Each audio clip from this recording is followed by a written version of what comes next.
Good morning, students. Today we will revise the chapter number first, accounting and its terminology.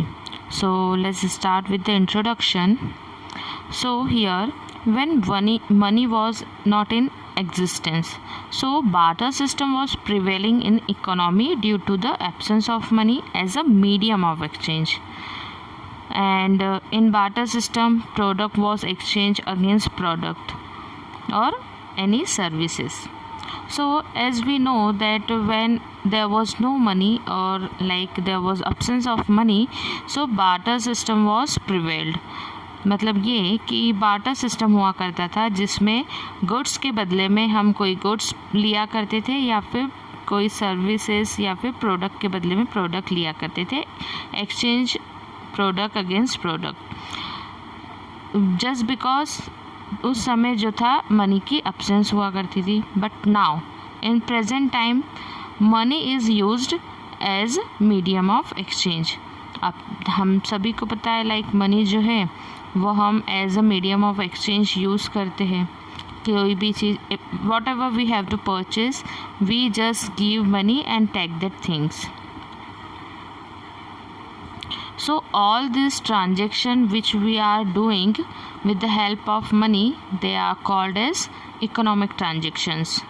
As when transactions are made through money, they are called economic transaction, and when transactions made with the help of money as a medium are known as monetary transaction. अगर money को as a medium use करके हम कोई transaction करते हैं तो वो monetary transaction कहलाएंगे, और अगर डायरेक्टली थ्रू द मनी कोई ट्रांजेक्शन किया जा रहा है तो वो इकोनॉमिक ट्रांजेक्शन कहलाएंगे. They both are the economic transaction. So and what is the history about accounting? So as we know that there are so many historians who have given their opinion about the accounting. So one of them is Chanakya. As Indian historian have described economy of Chanakya and explained the existence and significance of accounting. And Western historian have given credit for the same to the mathematician Mr. Luca Pacioli of Italy. जो चाणक्य थे, जो Indian historians थे, उन्होंने describe किया है जो चाणक्य की economy थे as he was great economist and उन्होंने जो अकाउंटिंग है उसकी इम्पोर्टेंस को एज वेल एज उसकी सिग्निफिकेंस एग्जिस्टेंस जो है उसे एक्सप्लेन किया है. और if we talk about western historian तो उन्होंने इन सब का क्रेडिट दिया है जो मिस्टर लुका पैसियोली है, जो कि एक मैथमेटिशियन रहे हैं, इटली के रहने वाले, उन्हें. It means for the significance and existence of accounting उन्होंने मिस्टर लुका पैसियोली को इसका क्रेडिट दिया है.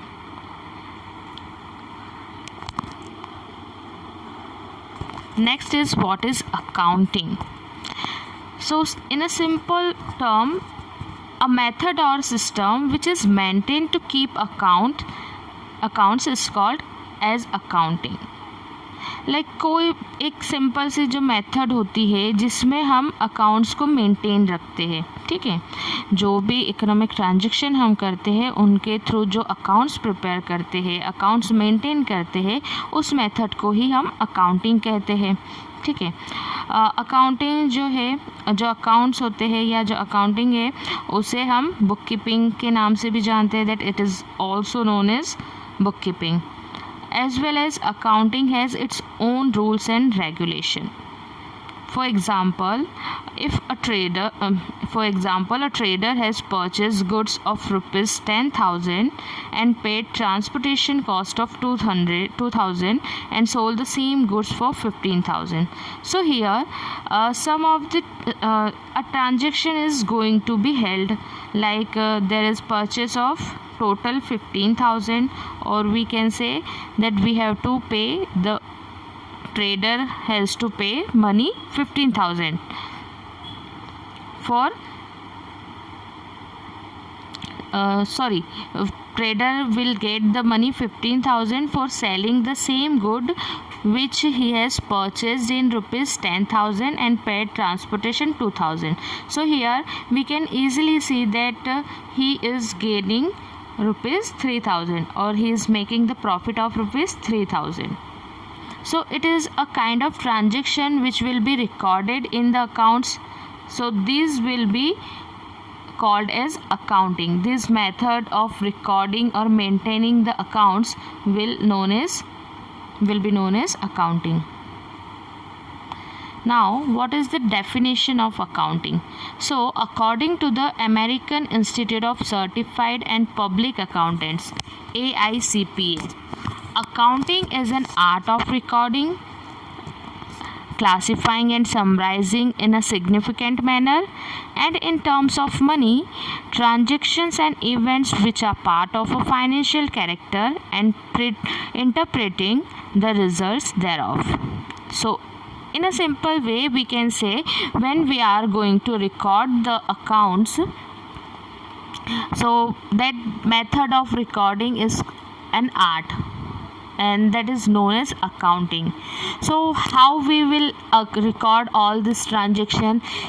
First we need to classify, then we will going to summarize all that transaction which will be in terms of money. It means that transaction or that events would be a part of financial character, that without money, if there is any transaction without money, so that not going to be recorded in the accounting book.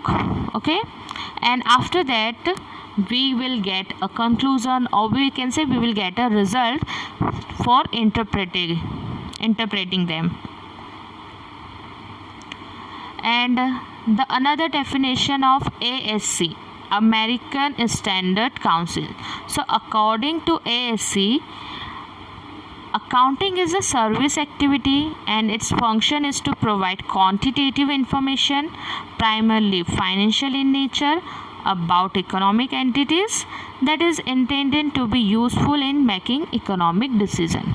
देखिए ASC के according जो हमारी accounting है वो एक service activity कहलाती है, जिसका मेन वर्क क्या होता है, उसका वर्क होता है कि वो हमें क्वांटिटेटिव इन्फॉर्मेशन प्रोवाइड करती है. Quantitative information it means information in numbers, जिसका नेचर होता है फाइनेंशियल, इट्स प्राइमरली नेचर जो है फाइनेंशियल होता है, और वो किसके बारे में होती है, इकोनॉमिक एंटिटीज़ के बारे में होता है, जो किस लिए यूज़फुल होती है. कोई भी इकोनॉमिक डिसीजन हमें अगर बनाना होता है, लेना होता है, तो उसमें वो यूज़फुल होती है. ठीक है. Now next here we can see the characteristics of accounting, that there are 7 characteristics of accounting. First is that financial characteristics. So transaction or events which are recorded in accounting must be measurable in monetary value. यहाँ पर financial characteristics का मतलब ये हुआ कि जो भी transaction होते हैं, जो भी अकाउंटिंग में रिकॉर्ड किए जाएंगे, वो उनकी एक मॉनेटरी वैल्यू होना चाहिए. सेकेंड है money as a medium of exchange. In the same way जो ट्रांजैक्शन रिकॉर्ड किए गए हैं अकाउंटिंग में, उसमें into existence through the uses of money. Money का यूज़ करते हुए, मतलब वहाँ पर अगर हम कोई चीज़ परचेस कर रहे हैं तो उसके लिए एक्सचेंज में हम उसका प्राइस पे करेंगे इन टर्म्स ऑफ मनी, यानी मनी का यूज़ वहाँ पर होना चाहिए as a medium of exchange. Third one is classification of analysis of transaction. In accounting, different types of transaction are recorded. These transactions are made in form of cash or non-cash. So as per their classification, rules will get changed. अब देखिए accounting में अलग अलग transactions record होते हैं. कुछ cash में हो गए तो कुछ नॉन कैश में, यानी कुछ कैश में है तो कुछ क्रेडिट पे भी हो गए. सो उसके क्लासिफिकेशन के ही अकॉर्डिंग जो रूल्स है वो भी चेंज हो जाते हैं. फर्स्ट थिंग इज़ दैट हम उसको क्लासीफाई करेंगे, then we will analyse them, and उसके अकॉर्डिंग ही जो है रूल्स उस पर अप्लाई हो गए या फिर चेंज हो गए. ठीक है. नेक्स्ट है interpretation of transaction. Now classify analyze करने के बाद after accounts prepared as per the rules of accounting they are also interpreted on the basis of disclosed details and figures. अब देखिए हमने क्लासीफाई कर लिया, एनालाइज किया, उन सबको रिकॉर्ड किया। अब उसके बाद जो हमें रिज़ल्ट मिला है या फिर जो हमारे पास डिटेल्स आई है उसके बेसिस पे हम उसको इंटरप्रेट करते हैं। जो भी अकाउंट्स हमने अकाउंटिंग रूल्स के अकॉर्डिंग बनाए हैं अब उसको हम इंटरप्रेट करते हैं, उसको समझते हैं। अब वो क्यों समझते हैं, वो उसको समझने के बाद हम कोई इकोनॉमिक डिसीजन ले सके या फिर हमें उसकी क्वांटिटेटिव इन्फॉर्मेशन मिलती है। तो fifth one is that quantitative information. So information record in accounts in the monetary form, so the information is known as quantitative information. वो इन्फॉर्मेशन जो नंबर के फॉर्म में हो या फिर मॉनिटरी फॉर्म में है वो क्वांटिटेटिव इन्फॉर्मेशन कहलाएगी। और इकोनॉमिक डिसीजन क्या होगा, different stakeholders take their decision based on accounts prepared by accounting. जैसा कि हम इंटरप्रेट करते हैं जो भी डिटेल्स हमें मिलती है उसी के बेसिस पे जो स्टेक होल्डर्स यानी कि जो कंपनी के अलग अलग शेयर होल्डर या स्टेक होल्डर होते हैं वो उसी बेसिस पे जो अकाउंटिंग प्रिपेयर की गई है, अकाउंटिंग में जो अकाउंट्स प्रिपेयर किए गए हैं उसी के बेसिस पे अपने डिसीज़न लेते हैं। Next is historical information. Like in accounting, all past transaction and events are recorded. Past always discloses history. Accounts prepared on the basis of history represents historical information and results. Thus, accounting has relation with historical information. So in the simple manner, accounting में जो भी past transaction या events record किए गए हैं वो हमेशा history को डिस्क्लोज करता है। मतलब for example if there is a company, हमें अगर उसका पास्ट डाटा चाहिए सो जितने भी रिकॉर्ड हमें उस कंपनी की हिस्ट्री जानना है कि उसकी हिस्टोरिकल सिचुएशन क्या रही होगी, तो उसका जो भी रिकॉर्डेड ट्रांजैक्शन रहा होगा, जो अकाउंट्स प्रिपेयर किए होंगे वो हमें उससे उसका रिज़ल्ट जो रहा होगा वो हम उससे इंफॉर्मेशन ले सकते हैं। So accounting has relation with the historical information. Now here this is the accounting cycle, that recording, classification, analysis, conclusion, interpretation and then report. So by this way there is a cycle which perform their role in accounting. Next है objectives of accounting. So these are the objectives of accounting. So first is that permanent record. So in accounting, transactions and events are recorded in written form.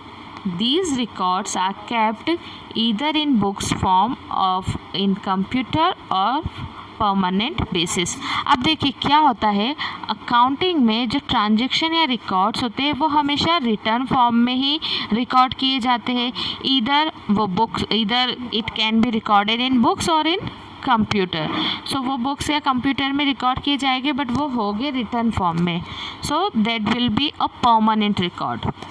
Second one is that to know the effect of each transactions. Each transaction has its effect on overall profitability or economic condition of the business. अब देखिए हमें जो transaction, हर एक transaction का effect जानना होता है तो ये भी अकाउंटिंग से की हेल्प से किया जा सकता है। लाइक ओवरऑल प्रॉफिटेबिलिटी या फिर इकोनॉमिक कंडीशन क्या है बिजनेस की, हम ट्रांजैक्शन जो भी होते हैं उससे हम जान सकते हैं। Third one is that to know influential factors. So the information of factors affecting profit and loss as well as economic condition of business can be obtained by preparing books of account. अब यहाँ पर देखिए accounts की जो books होती है उसको prepare करके हम किसी भी बिज़नेस की इकोनॉमिक कंडीशन, साथ ही साथ उसका जो प्रॉफिट लॉस पे कौन से फैक्टर्स अफेक्ट कर रहे हैं उन सब की इंफॉर्मेशन, जितने भी इन्फ्लुएंशियल फैक्टर होते हैं जो इन चीज़ों को इन्फ्लुएंस करते हैं वो हम पता लगा सकते हैं। That we can come to know about all this things also. Now next है टू डिटरमाइन टैक्स लायबिलिटी। अब जो भी टैक्स लायबिलिटी होती है उसको पता लगाने के लिए भी हम अकाउंटिंग की हेल्प कर लेते हैं। लाइक जो भी अकाउंट्स प्रिपेयर किए गए हैं उससे पता चल सकता है कि that what would be the income of that particular business. So उस बेसिस पे उसे कितना टैक्स पे करना होगा, that what will be the burden of tax, it can be known by the accounting. Next है to know the quantum of payables. अब देखिए किसी भी बिजनेस में कैश ट्रांजेक्शन की प्लेस पे अगर कोई क्रेडिट ट्रांजेक्शन होता है, लाइक ऑब्वियस सी बात है, if we are running any business so we will go through credit transaction also. So till all the non payment of the business can be determined with the help of accounting. So जितनी भी non payment होगी business की वो हम accounting की help से पता कर सकते हैं, that what will be the quantum of payables, कि कितने पेबल्स हमारे हैं. In the vice versa to know the quantum of receivables. अब हमने कोई क्रेडिट परचेस किया है and goods are sold on credit to the customer. जैसा कि हमने पेबल्स में देखा कि कुछ क्रेडिट परचेस करते हैं तो हमारे पेबल्स रहते हैं, बट अगर हम कुछ सोल्ड करते हैं ऑन क्रेडिट, हमारे कस्टमर जो होते हैं अगर हम उसको कुछ क्रेडिट पे सोल्ड करते हैं तो इन फ्यूचर हमें उनसे कुछ अमाउंट रिसीव करना होगा. सो जो नॉन रिसिप्ट होगी उस अमाउंट की वो भी हमारे अकाउंट्स में शो होगी, तो वो रिसीवेबल्स भी हमें पता चलेंगे, तो वो उसकी क्वांटम क्या होगी, मतलब उसके साइज़ क्या होगा कि हमें कितना अमाउंट लोगों से लेना है, यानी कि हमारे कस्टमर से हमें कितना अमाउंट रिसीव करना है, हमारे कितने नॉन रिसीट अभी बचे हैं, तो वो भी हम पता कर सकते हैं with the help of accounting. Next है to measure the profitability of business, like it is the significant objective of accounts. मतलब बहुत important kind of important objective that is to measure earn profit or incurred loss for respective period. Like for a particular period हमें कितना profit हो रहा है, कितना loss हो रहा है, वो हम जान सकते हैं. Like during a financial year किस हमारी जो कंपनी है उसमें कितना लॉस है, कितना प्रॉफिट है, हम अकाउंटिंग की हेल्प से पता कर सकते हैं. मतलब अकाउंटिंग का ये ऑब्जेक्टिव यानी ये काम होता है कि वो पता, जिससे हमें ये पता चलता है. Next thing is that to know the economic status of business. Obvious सी बात है, लाइक जब अकाउंटिंग करेंगे तो हमें इकोनॉमिक स्टेटस पता चलेगा बिजनेस का, that what is it, what is liabilities, assets and receivables of the business, ये सारी चीज़ें हमें पता चलती है. नेक्स्ट है to detect and avoid errors and frauds. Now with the help of accounting we can come to know about the financial mistakes or any error or any kind of fraud which would happen or which was happened in company. So हम वो भी पता कर सकते हैं. So accounting maintains indirect control to avoid the errors and frauds. So these are the objectives of accounting, that कि accounting का work क्या होता है, मतलब अकाउंटिंग की हेल्प से हम क्या क्या जान सकते हैं, that what we can come to know about business with the help of accounting.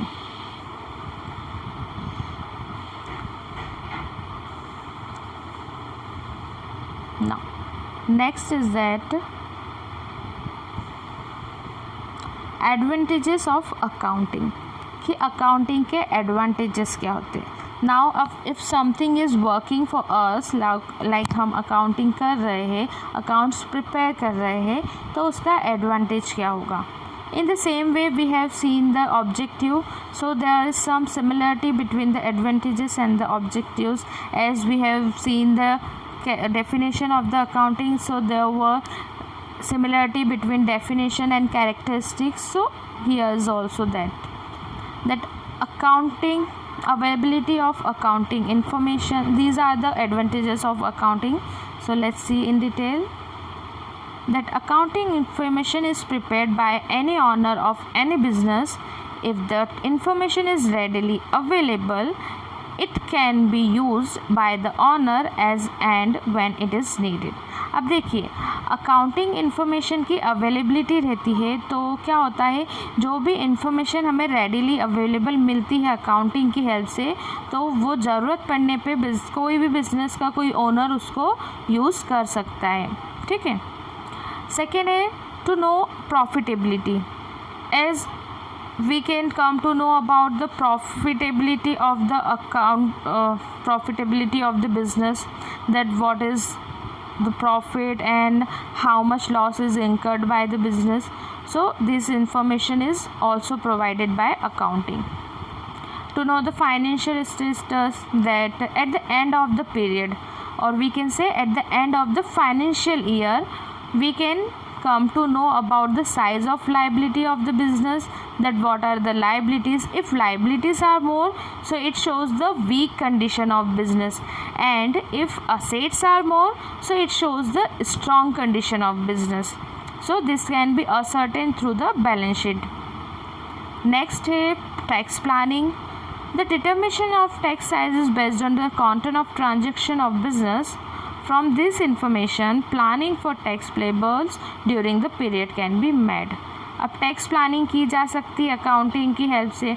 Like one of the advantage of accounting is that कि हमें कितना टैक्स पे करना है ये हमें इसके ऑब्जेक्टिव में पता चलता है, और फिर हमें टैक्स प्लानिंग कैसे करना है इसका ये एक एडवांटेज हो जाता है. दैट वो किसके बेसिस पे होता है कि जो भी ट्रांजेक्शन हो गए बिजनेस का, उसका क्या क्वांटम होगा, उसका लाइक क्या साइज़ होगा. ठीक है. So that what tax we have to pay, we can come to know about these things also. Next is that valuation of business.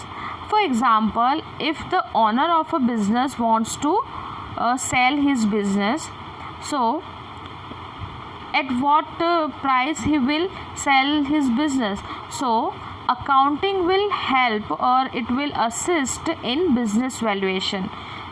जब भी बिज़नेस सेल करना हो, लाइक कोई कंपनी है उसको सेल करना हो किसी अनदर पर्सन को, तो वैल्यूएशन के लिए अकाउंटिंग जो है वो बेनिफिशियल रहेगी. तो ये भी एक इसका एडवांटेज है दैट वैल्यूएशन ऑफ बिजनेस किया जा सकता है. Decision making, like different form of business like sole proprietorship, partnership form, company prepare their own accounts. Accounting plays vital role in the decision making. Obvious सी बात है, जब हम अकाउंटिंग करेंगे उसके अकाउंट्स को देखेंगे, जब उसकी एंट्रीज लिखेंगे ट्रांजैक्शंस की, तो हम जो भी इकोनॉमिक कंडीशन होगी उसको देखते हुए हम हमारा डिसीजन ले पाएंगे regarding that particular business. As an evidence, accounting जो है रूल्स एंड प्रिंसिपल्स पे लिखे जाते हैं, अकाउंट्स बनाए जाते हैं. सो जो अकाउंट्स प्रिपेयर किए जाते हैं इस मैनर्स में, वो एक रिलायबल सोर्स कहलाता है जो एज ए एविडेंस यूज़ किया जा सकता है. Comparison with past operation. अब जैसे कि ये रूल्स और प्रिंसिपल्स पे बनाए जाते हैं अकाउंट्स, तो इसमें कोई चेंज नहीं होता है, तो उसी के फीचर की वजह से जो प्रेजेंट परफॉर्मेंस होती है, प्रॉफिटेबिलिटी या इकोनॉमिक कंडीशन होती है, उसको हम पास्ट की कंडीशन से कंपेयर कर सकते हैं और उससे पता लगा सकते हैं कि पास्ट में क्या सिचुएशन थी, प्रेजेंट में क्या सिचुएशन है, वो कंपेयर करके उसके डेवलपमेंट के लिए हम आगे वर्क कर सकते हैं. Next advantage of accounting is moral control.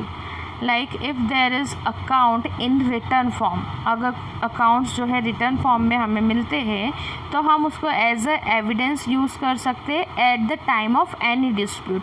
अगर कोई issue arise होता है, कोई dispute होता है, तो उस fraud, मान लीजिए कोई fraud हो रहा है, तो उसको control करने के लिए account जो है एक moral control देता है as a evidence. ठीक है, एविडेंस के तौर पे हम उसे यूज़ कर सकते हैं एम्प्लॉयज़ के ऊपर मॉरल कंट्रोल रखने के लिए. Next exist corrective measures. In past it so happens that the business suffers due to some past decision made by the owner of the और the management of business. To avoid such mistakes, corrective measures can be taken. Accounting helps in that. अब देखिए क्या होता है, past में अगर ऐसा होता है कि बिज़नेस सफ़र करता है किसी पास्ट डिसीज़न की वजह से, तो जो ऑनर होता है या फिर जो मैनेजमेंट होता है बिज़नेस का, उसकी वजह से अगर कुछ ऐसे डिसीजन लिए गए पास्ट में जो कि लाइक सक्सेसफुल नहीं हो पाए, तो इन मिस्टेक्स को भी अवॉइड किया जा सकता है अकाउंटिंग की हेल्प से, that they will provide us information about all this decision, all the mistakes. So उसके लिए हम करेक्टिव मेजर्स ले सकते हैं, लाइक करेक्ट स्टेप्स को आगे उठा सकते हैं। तो अकाउंटिंग जो है इसमें भी हेल्प करती है। अब देखिए, जहाँ पर एडवांटेजेस है किसी चीज़ के, तो वहाँ कुछ लिमिटेशंस भी होती है, that every coin has two sides. So advantage के साथ कुछ लिमिटेशंस है, तो these are the limitations of accounting. First is that non financial transaction. अब जैसे कि हमने पहले पढ़ा था, इसमें सिर्फ इकोनॉमिक ट्रांजेक्शन होते हैं या फिर फाइनेंशियल ट्रांजेक्शन होते हैं। तो इसकी लिमिटेशन एक हो जाती है कि अगर नॉन फाइनेंशियल ट्रांजेक्शन होते हैं तो वो इसमें रिकॉर्ड नहीं कर पाते, लाइक जैसे कि loyalty of employees, honesty, commitment towards words, ये सारी चीज़ें जो है वो मेज़र नहीं कर पाते हम अकाउंटिंग में। Stable value of money. अब देखिए, स्टेबल वैल्यू ऑफ मनी यानी मनी की जो है वो अकाउंटिंग में वैल्यू स्टेबल रहती है। फॉर एग्ज़ाम्पल, हमने एक परचेस की है लैंड ऑफ ₹5,000, लाइक यहाँ पर एग्जाम्पल है, an assets purchase before 5 years for ₹50,000. If replacement done of that assets will give more money than invested. मान लीजिए 50,000 का कोई असेट परचेस किया है, वो अगर हम उसको एट प्रेजेंट उसको सेल करने जाएंगे, रिप्लेस करने जाएंगे, तो हमें उससे ज़्यादा पैसा मिलेगा जितना हमने इन्वेस्ट किया है। फॉर एग्ज़ाम्पल, मैंने कोई लैंड परचेस की है, उसको 5 साल पहले मैंने उससे परचेस की थी, अब उसे मैं अगर सेल करने जाती हूँ तो उस पर मुझे ज़्यादा पैसा मिलेगा। तो वो जो ज़्यादा पैसा है वो अभी से मैं अकाउंट्स में नहीं लिख सकती, जितने में परचेस किया है हमें उतना ही लिखना पड़ता है, उसको अभी से मैं अकाउंट्स में नहीं लिख सकती कि उसकी प्रेजेंट वैल्यू क्या रहेगी, लाइक तो मनी की वैल्यू जो है अकाउंटिंग में स्टेबल रहती है। It is also limitation. से third is that historical transaction. अब जैसे कि हिस्टोरिकल ट्रांजेक्शन रिकॉर्ड होते हैं अकाउंटिंग में, तो कोई भी करेक्शन हम उस पर्टिकुलर ट्रांजेक्शन में नहीं कर सकते, ठीक है। बट हाँ, अगर कोई मिस्टेक हुई है तो हम उसको फ्यूचर डिसीजन के लिए यूज़ कर सकते हैं, बट उस पर्टिकुलर ट्रांजेक्शन में हम कोई लाइक चेंज नहीं कर सकते, ठीक है। Fourth is that avoidance of market value. Same जैसे कि बिल्डिंग वाला एग्जांपल हमने लिया था, तो मार्केट वैल्यू जो होगी हम उसमें कोई मतलब उसको हम उसमें अकाउंट्स में मेंशन नहीं कर सकते, उसको हमें अवॉइड करना पड़ता है। हमने तो जितने में परचेस किया है उतने ही अमाउंट को हमें हमारी अकाउंट्स की बुक में शो करना पड़ता है, ठीक है। तो मार्केट वैल्यू के अकॉर्डिंग वो नहीं हो पाता। नेक्स्ट है लिमिटेशंस ऑफ अकाउंटिंग, फिफ्थ है uses of estimates. So use of estimates होता है अकाउंटिंग में। देख, फॉर एग्ज़ाम्पल, लाइक मैंने किसी को पैसा उधार दिया है, या फिर बिज़नेस में मैंने जो कुछ गुड्स है वो क्रेडिट पे सेल किए हैं, तो अब उस पर्सन से मुझे पैसे लेना है, तो एक एस्टिमेशन रहता है कि हाँ like due to our relation और कुछ इस तरीके से टर्म्स एंड कंडीशन होते हैं जिस पे हम क्रेडिट पे सेल कर देते हैं। बट उस वजह से एक एस्टिमेशन लगाते हैं कि फ्यूचर में इतना इतना अमाउंट मिल जाएगा, बट वो उस समय हमें नहीं मिल पाता है, तो वो हमारा बैड डेब्ट्स कहलाता है।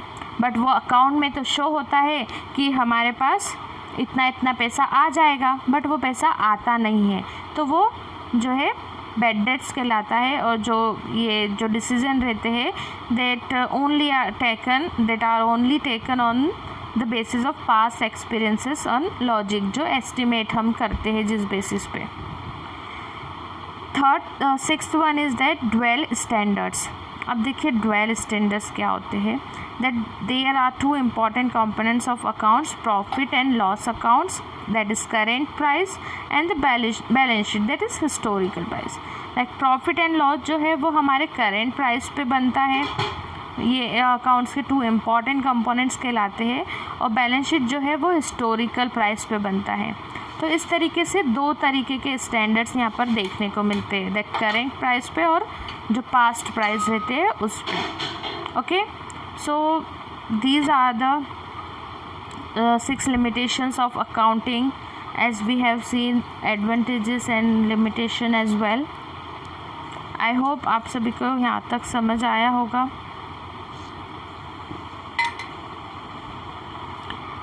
So in this lecture we have revised the introduction as well as the definition, history of accounting, characteristics of accounting, as well as the objectives, advantages and limitations of the accounting. So that's enough for this revision lecture. Ahead we will further discuss about the accounting and its terminology. Thank you.